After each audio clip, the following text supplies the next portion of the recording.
he's going, shit, yeah, I know that feeling. So have a think about that. It's critical in sales. I can tell you, once I learned this, bang, sales went up through the roof because I could connect with the person. Okay, so your words. Great leaders, great with words. You know, there's some leaders out there that do some good things and some bad things, but through their words, they've got the ability to bandy millions of people together just through their words. So have a think about that. The way you use your body. You see, when I'm up here, I'm using my hands, I'm using my eyes, I'm looking at one person at a time.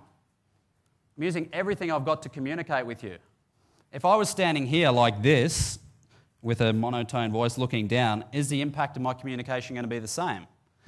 Obviously not, right? So when you're talking to people, use everything you've got at your disposal. If you're in phone sales, you've got to be really good with your voice because that's the only tool that you've got to use. Does that make sense? So you've got to use inflection, get them excited through your words. That's why phone sales, it's hard to make a sale of a very high-value product because when you're selling high-value products, they need to meet you and be in front of you and trust you and respect you and all those sorts of things. When I started in sales, I started by running little line ads in the paper, and I was selling over the phone, but I was selling $69 products. So it wasn't like I was selling a $2,000 product. It would have had a much less success rate. But now when I'm in front of people, I just use everything I've got because I know that words statistically are only 7% of the impact of what my communication I'm trying to get across. So use your body. The way you use your voice. The way you use your voice has a profound impact on your communication. Listen to this. The way you use your voice has a profound impact on your communication. See, one guy's dead, the other one's actually got a pulse, right? Same words, different energy. The way you dress. Again, I touched on that earlier. I had a major problem with the dress sense because I had never had any money to buy any good clothes. As soon as I started to accumulate some money and do some good things, Peter said to me, just step up with your dress. Just because, you know, when you buy a new suit or you buy something or a new dress or whatever, you feel good. Well, I think you feel good in a new dress. I don't know. I'll take that one back. But you know that feeling, it makes you feel better.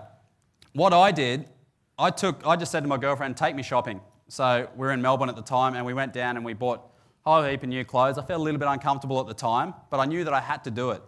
And yeah, it reflected in results again because it suddenly lifted my confidence.